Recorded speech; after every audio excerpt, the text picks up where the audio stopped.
Ahora le damos la bienvenida a Isabel Duré, asesora de Desarrollo de Recursos Humanos en Salud, Departamento de Sistemas y Servicios de Salud, Unidad de Recursos Humanos de la OPS-OMS Washington, quien nos compartirá la conferencia Gestión del Talento Humano en Salud, Experiencia de Argentina.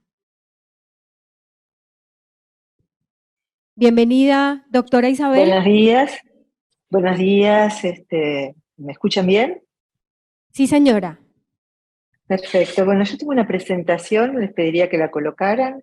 Eh, Primero agradecer la invitación del Ministerio y también agradecer a Mónica Padilla, que es una gran amiga, la invitación, y un placer estar compartiendo esta mesa con gente con la que he trabajado a lo largo de mis años de gestión.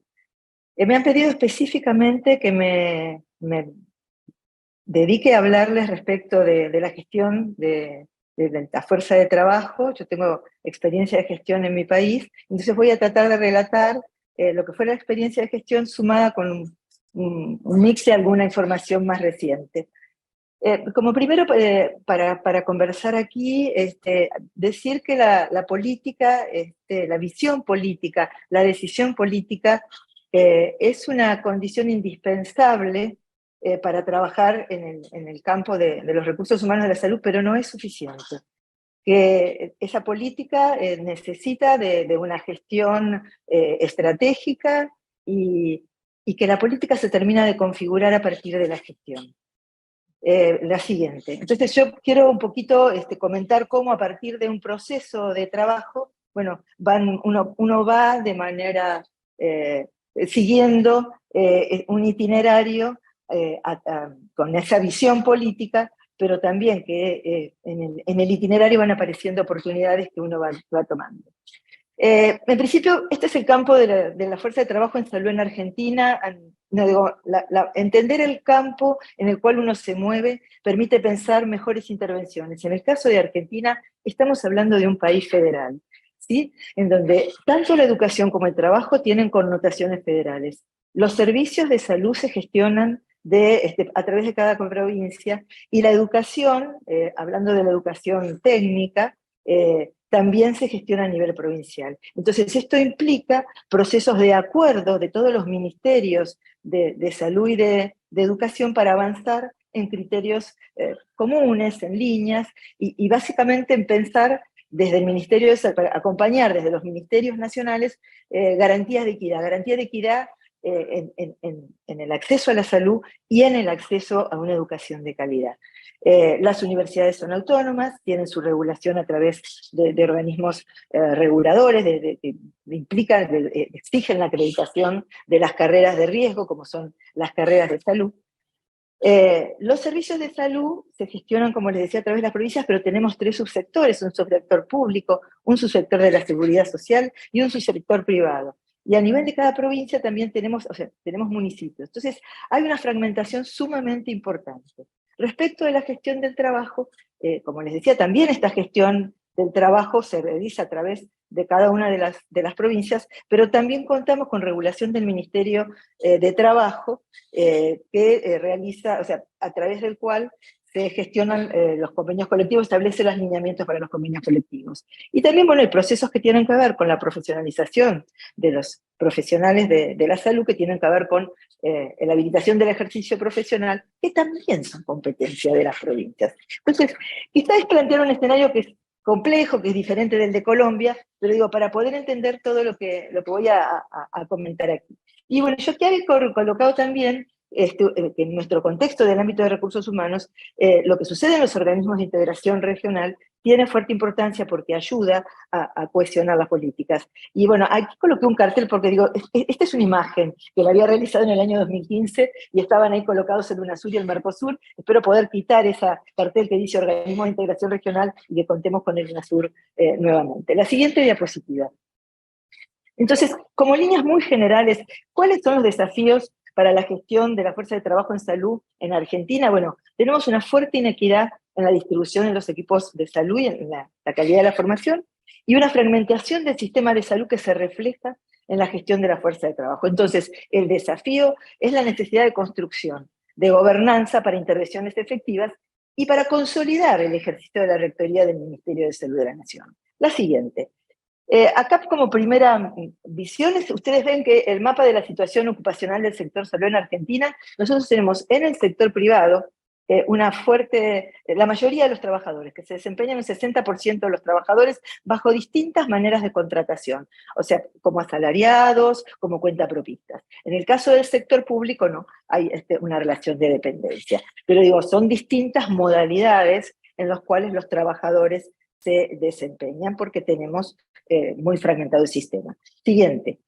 Respecto de la situación de la distribución de los trabajadores en Argentina, yo aquí les estoy mostrando la tasa media de médicos en Argentina, pero fíjense qué fuerte concentración tenemos en la Ciudad Autónoma de Buenos Aires, y por lo tanto pueden ver aquí que si bien tenemos una tasa media, que uno diría, bueno, es una tasa buena de médicos, hay fundamentalmente muchas inequidades porque esta tasa no es alcanzada por todas las provincias y hay una alta concentración en las zonas urbanas. Siguiente.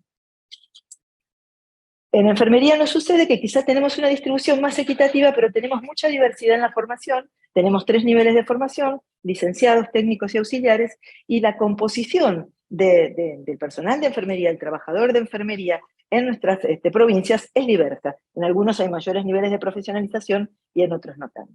¿Sí? La siguiente. Lo que venimos observando los últimos años es un crecimiento de la tasa de enfermería que tiene que ver, de acá se tasa de enfermería en relación con la población, esto tiene que ver con acciones concretas de política que se han realizado, que después las voy a comentar, pero que tenemos un estancamiento en cuanto a lo que es la tasa de crecimiento de los profesionales médicos.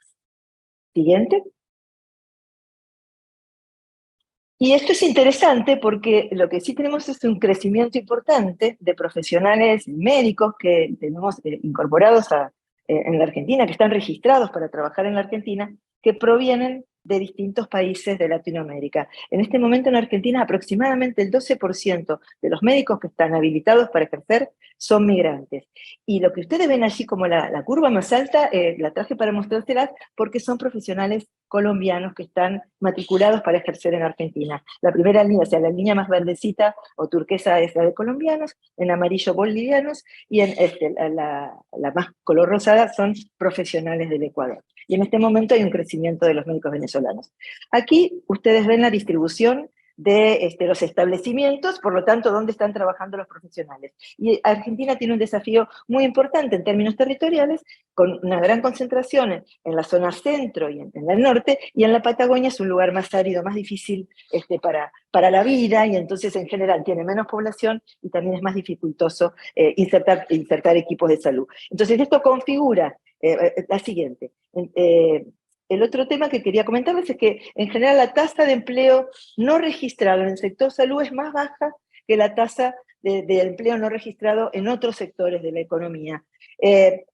Más empleo registrado en el sector público y menos en el privado, pero en general es un poco mayor que la de los otros sectores, pero aún tenemos tasas de empleo no registradas. Y para terminar un poquito con el tema de los números, la siguiente, respecto del empleo, durante la pandemia vimos que de la cantidad de médicos que tenemos habilitados para el ejercicio, que son aproximadamente 187.000, un 25% no trabajó durante la pandemia, o sea, no estaban activos. Se pagó un incentivo y esto nos permitió ver que había un cuarto de los médicos que están registrados que no estaban ejerciendo. Bueno, aquí con toda la cantidad de profesionales extranjeros que tenemos toda una tarea a desarrollar respecto de si se trata de profesionales que dejaron el país, argentinos o extranjeros, porque digo, aquí no estoy haciendo una diferencia. Y el otro tema que tenemos es el pluriempleo institucional, y esto es una tasa concreta. Bueno, me están apurando.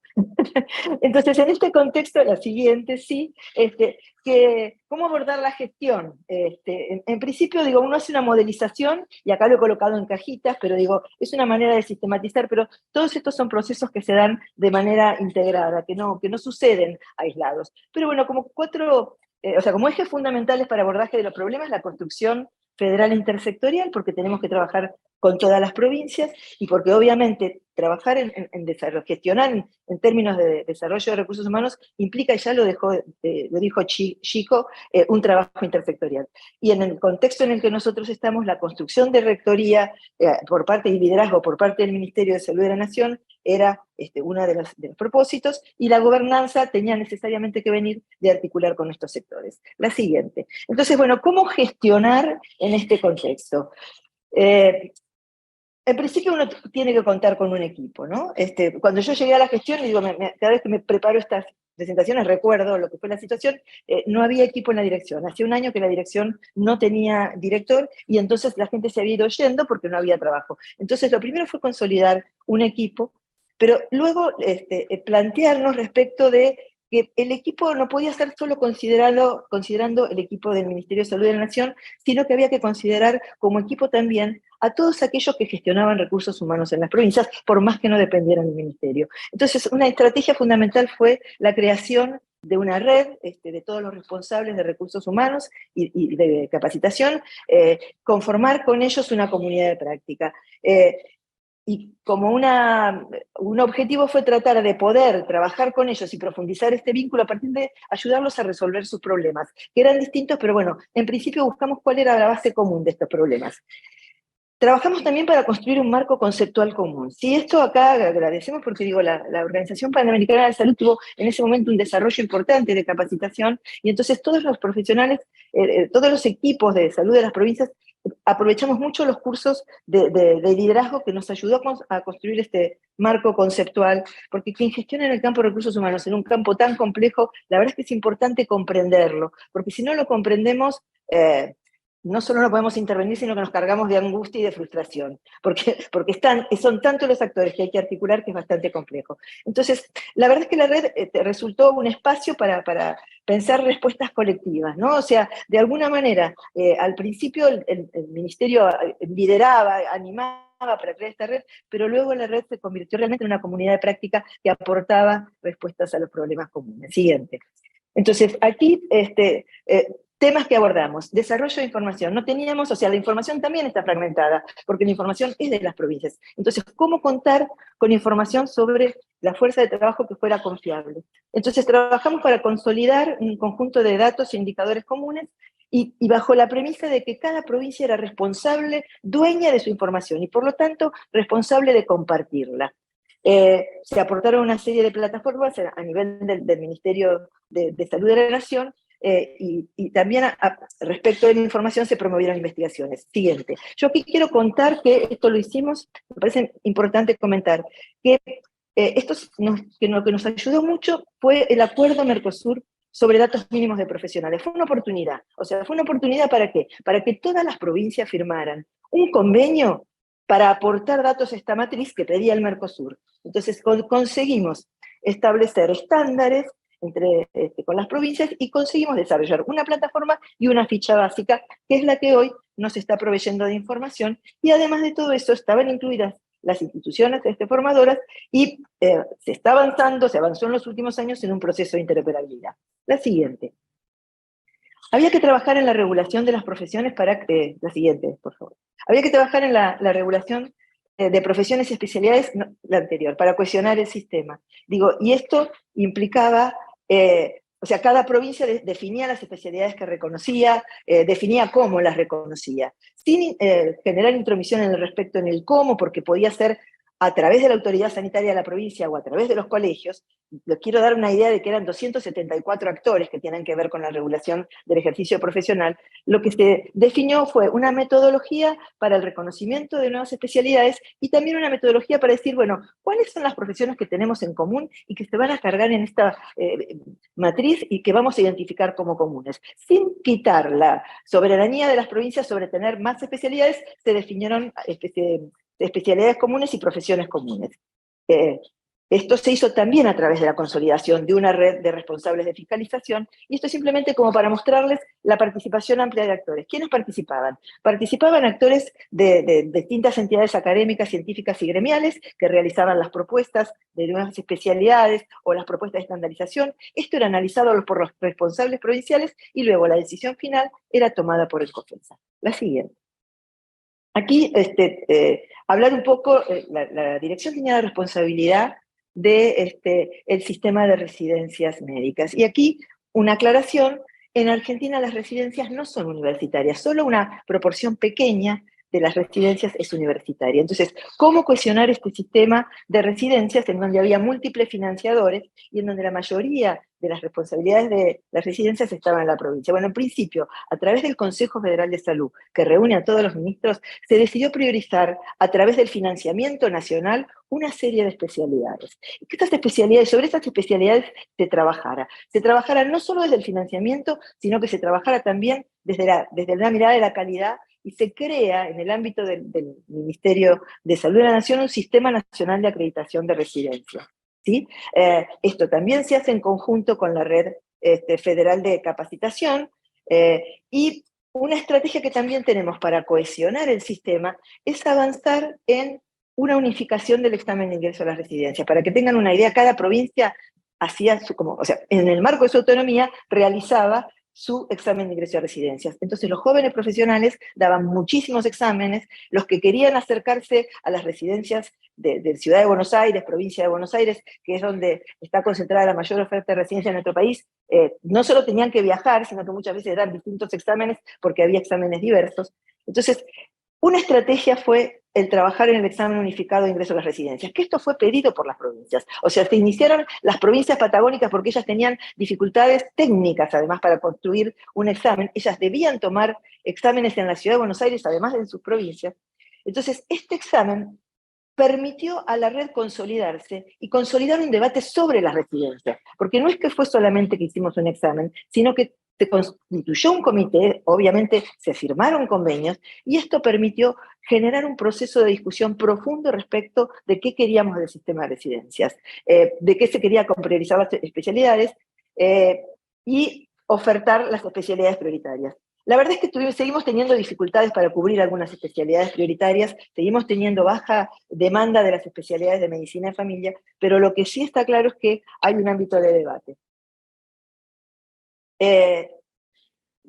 Lo otro que nos ayudó fue la realización de un estudio sobre demografía médica que se realizó y en donde vimos qué estaba pasando con las especialidades en cada una de las provincias y que nos sirvió a pensar y nos sirvió para entender algunas cosas que están sucediendo ahora respecto a las especialidades y que nos sucedieron respecto a la pandemia. Porque ya en ese momento se veía como una proyección, por ejemplo, que la especialidad de terapia intensiva era una especialidad que estaba con un crecimiento estancado y que iba a tender a decrecer en los siguientes años. Siguiente. Respecto del proceso de acreditación, yo quería señalar solamente un tema, porque, como les decía, de la misma manera que en el proceso de regulación de especialidades trabajamos con los distintos actores, en este proceso también participaron distintos actores de las provincias, de la formación, del trabajo, entidades evaluadoras. Pero lo interesante es esto, se desarrollaron estándares de estructura formadora para las residencias y también se desarrollaron una serie de estándares por especialidad para realizar la acreditación de las residencias. Estos estándares también fueron consensuados con todos los actores, sociedades científicas, academias, y tuvieron un rol importante después en nuestra relación con educación y las especialidades. La siguiente. Respecto del tema de los acuerdos intersectoriales, o sea, de los acuerdos federales, en el tema de las condiciones de empleo, comentarles que Argentina tiene un marco de rectoría del trabajo a través de la negociación colectiva a nivel nacional. ¿Sí? En Argentina existen convenios que tienen un marco, en el caso de salud, es un convenio amplio, además de tener por el cual se regula el empleo privado. ¿Sí? En este convenio están incluidos los trabajadores de la salud, en su mayoría, los que están por fuera son los médicos en general. Por otra parte, nosotros lo que tenemos en Argentina son carreras del servicio civil. En articulación con el Ministerio de Trabajo, nosotros obtenemos datos específicos sobre el mercado de trabajo en salud, que son algunos de los que yo les mostré al principio. Y a través del Ministerio de Trabajo, en el contexto del COVID, se realizaron una serie de incentivos que permitieron mejorar la información respecto del mercado de trabajo. La siguiente. Como les decía, la regulación del mercado de trabajo se da de dos maneras diferentes. en el sector privado a través de los convenios colectivos y en el sector público a través de las carreras de servicio civil. Cada provincia tiene una carrera, ¿sí? Las carreras pueden ser para los profesionales de salud, para los profesionales y técnicos, carreras sanitarias que abarcan a todos los trabajadores del sector salud de un Ministerio de Salud, o algunas carreras son las carreras de servicio civil que tienen a los trabajadores de salud incorporados. Como ven, tenemos modelos para ofrecer para todos los gustos. ¿Cómo trabajamos nosotros esto con las provincias? Lo trabajamos generando procesos de discusiones y intercambio de buenas prácticas. Y acá un comentario, yo tuve la oportunidad de negociar en el contexto público, en el ámbito público, la carrera de los profesionales que dependen de las instituciones del Ministerio de Salud. O sea, el Ministerio de Salud de la Nación tiene una serie de instituciones que le dependen. Tuve la oportunidad de realizar la negociación colectiva con los gremios del Estado de esta carrera. Y fue muy interesante, ¿por qué? Porque lo hicimos en un contexto de oportunidad, que fue que en ese momento había una alta jerarquización de los trabajadores porque estábamos en el marco de una epidemia de dengue y de la epidemia de la gripe H1N1. Entonces, la verdad es que el convenio se realizó en un contexto de mucha comprensión respecto de lo que sucedía con los trabajadores de salud, y fue una oportunidad porque fue un convenio que en ese momento fue muy bien logrado. El siguiente. Acá lo que les quería comentar también es respecto de cómo trabajar a partir de los incentivos. Durante el COVID se realizó dos tipos de incentivos. Uno que fue dirigido directamente a los trabajadores de salud, que lo percibían aquellos que estaban trabajando en el COVID, que nos permitió esto que les comentaba, de ver que hay un cuarto de los médicos que no estaban trabajando en el COVID. Pero por otra parte se apoyó al sector privado para el pago de los salarios de los salarios de los trabajadores. O sea, una doble entrada. ¿Qué nos permitió? Ustedes ven ahí una gráfica que nos permitió identificar qué trabajadores estaban en el sector privado, cuáles en el sector público. Porque si bien Doctora nosotros Isabel, tenemos información, me queda poco tiempo. 5 minutos para su presentación. Ok, voy a ir cerrando. Si bien teníamos información sobre las matrículas, no teníamos información dónde estaban trabajando. Y este incentivo fue muy importante para obtener información. Siguiente. Nos permitió no solamente información de dónde estaban, la siguiente, sino también información respecto de los salarios. Siguiente. Respecto de los salarios del sector privado, que no los teníamos. Hablando de los acuerdos intersectoriales, los acuerdos con el sector educativo. Acá fueron muy importantes los acuerdos para la formación de grado y posgrado y poder introducir la perspectiva de salud en el contexto de la autonomía universitaria y en el contexto de la regulación de las carreras. Pedir que se incorporaran como carreras priorizadas a todas las carreras que formaban parte de las carreras prioritarias del Mercosur. Y tuvimos una mesa de trabajo conjunta con el Ministerio de Educación y con las universidades. Siguiente. Esto permitió mejorar. En principio, trabajar sobre la carrera, sobre las residencias, compartir con los órganos acreditadores estos estándares que nosotros teníamos para las residencias, que luego fueron los que sirvieron de motivación al sector educativo para desarrollar sus propios estándares de posgrado, que no existían estándares de posgrado con las características necesarias de lo que se requiere para la formación especializada en salud en el contexto del Ministerio de Educación para la regulación de las carreras. Siguiente. Lo otro que se trabajó también fue con la educación a nivel técnico y con enfermería. A nivel técnico, en el desarrollo de estándares para la formación en todo el país, para que esa educación que se realiza, liderada por cada provincia, tuviera estándares comunes. A nivel de enfermería, conseguimos que enfermería fuera incorporada como carrera regulada y se establecieron estándares comunes entre el primer nivel de formación de la carrera universitaria y la formación técnica. Y de allí también continuó todo esto con un trabajo de apertura de carrera en zonas desatendidas y finalizó con un programa que está vigente hoy, que realmente es muy importante, que es el que nos ha permitido avanzar en ese crecimiento de la formación de enfermería, que es un programa de becas y de apoyo técnico y financiero. Siguiente. Bueno, y respecto de toda esta relación que tenemos con educación, podemos ver qué está pasando con la información respecto de los ingresantes y egresados. Nosotros tenemos un achatamiento, o sea, en respecto de los egresados, pero hubo una modificación de la Ley de Educación Superior que aumentó, o sea, que liberó el ingreso a las facultades, y tenemos la expectativa de que a partir del año 2023 tengamos más egresados en la carrera de medicina. Siguiente. Y lo otro que sabemos también es que contrariamente a lo que se pensaba hace algunos años, tenemos cantidad de oferta de plazas de residencia suficiente para todos los egresados de las carreras de medicina. Por lo tanto, si en este momento se quisiera desarrollar una estrategia para formar a través de la residencia a todos los egresados de las carreras de medicina y pensar en una etapa posterior en donde, bueno, uno egresara de la universidad ya, terminar su proceso educativo como especialista, podríamos hacerlo a través de la residencia. Y voy a la última diapositiva, para no quedarme con más tiempo. La siguiente, la verdad es que recalcar algunos puntos que tienen que ver con... la siguiente, por favor. Algunos puntos que tienen que ver con este tema de la gestión del campo de recursos humanos. Yo quiero insistir, hay que comprender la complejidad del campo, hay que comprenderla porque a veces uno puede ingresar, primero porque hay que trabajar con todos los actores, y segundo porque tiene que poder entender por qué lugares conviene en cada momento. Luego, el tema de la visión consensuada de los actores, hay que construir visiones comunes, pero esto implica también discutir, conceptualizar, acordar. Siempre va a haber puntos comunes de interés y una visión mínima común. El otro tema tiene que ver con la negociación para construir viabilidad para todos los procesos. Quien gestione tiene que poder entender que es un proceso de integración y de negociación. Y el otro tema es el desarrollo de capacidades de gestión. Gestionar en el campo de recursos humanos es muy complejo.